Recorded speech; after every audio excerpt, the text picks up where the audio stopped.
Welcome to Beyond Measure. This is the uber wonderful Make the Cut software.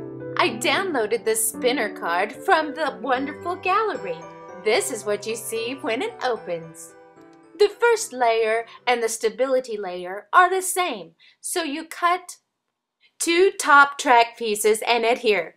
Our electronic die cutting machine of choice today is the Click and Cut Zing. It is so super smooth that I have to check it numerously to make sure it's cutting. Zippity-doo-dah, zippity-yay, my oh my, what a wonderful day. This is my second project with the Zing, so I'm still a rookie, but it works so beautifully. Woohoo! Now we get out the Sizzix Texture Boutique Embossing Machine. Our Snow Flurries Texture Fade Embossing Folder by Tim Holtz and Sizzix. And our very top layer that we just finished cutting for our spinner card. Place your top piece of cardstock in your sandwich and run it through your dry embossing machine for a special ooh-ah effect. Now run your bottom layer through the Xyron 5-inch Create a Sticker machine. Peel off the backing and adhere to your embossed top piece for stability.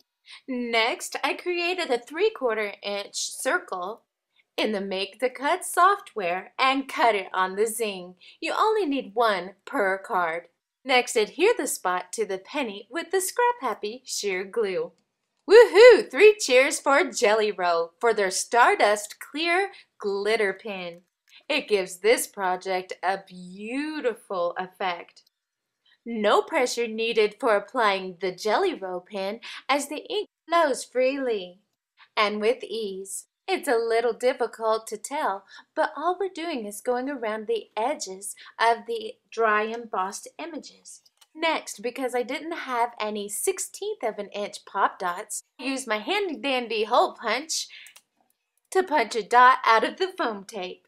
Next, you'll need to adhere that into the center of one of your pennies.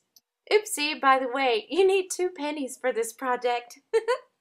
I cut out a few snowflakes with the Zing. Didn't it do a beautiful job? And next, I adhered 1 snowflake on the front of my spot using the Scrap Happy sheer glue and the Quickie glue pen, which is phenomenal for little pieces like this. While the snowflake is drying, apply 1/8 of an inch pop dots to the back of the embossed and stabilized top piece for your card. Remove the adhesive backing on your homemade pop dot and adhere both pennies together along the track. Now when you applied your pop dots, make sure that you leave clearance for your penny to be able to spin.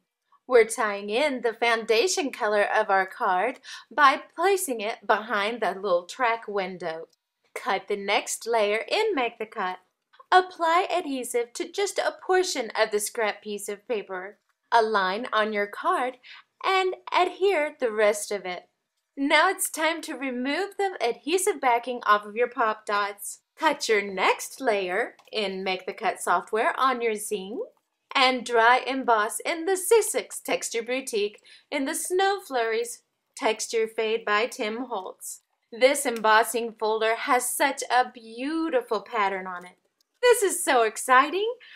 Now we get to adhere our middle layer to our back layer.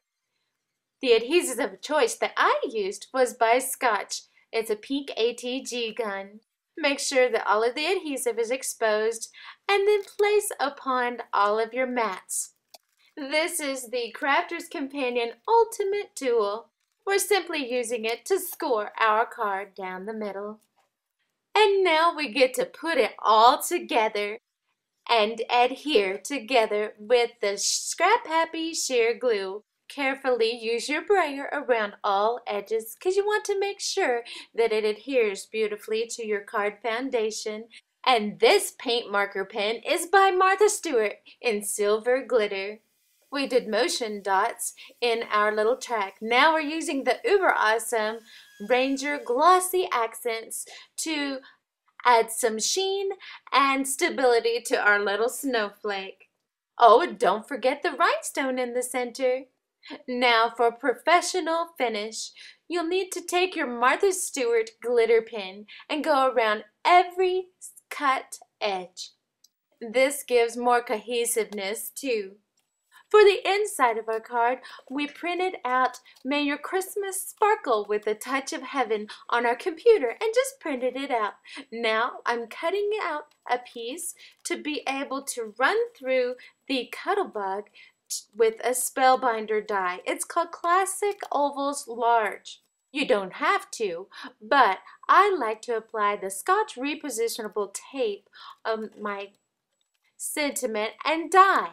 This helps to keep it in place, and the sandwich for cutting is ACDCBC. The embossing sandwich is ADCMCVB. A plate, die, cardstock, mat, cardstock, cardstock, cardstock, cardstock, and B plate, B plate. This works beautifully every time.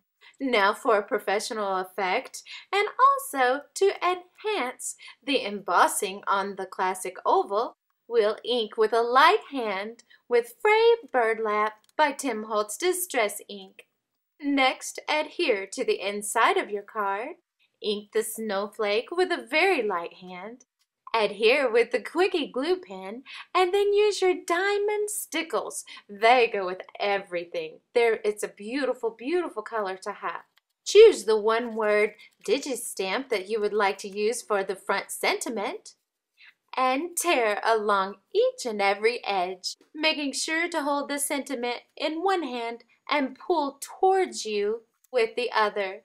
Now use your Tim Holtz clear embossing ink around the edges of the torn sentiment. Just a dab will do. Sprinkle it with silver embossing powder by Stampendous. Heat it with the heating tool. Shape a bit with your scissors and adhere at both ends with a Pop Dot. Your friend or family's white Christmas dream can come true with this card. This is our completed project. May your Christmas sparkle with a touch of heaven. You are so very special. Thank you so much for watching. Be blessed beyond measure.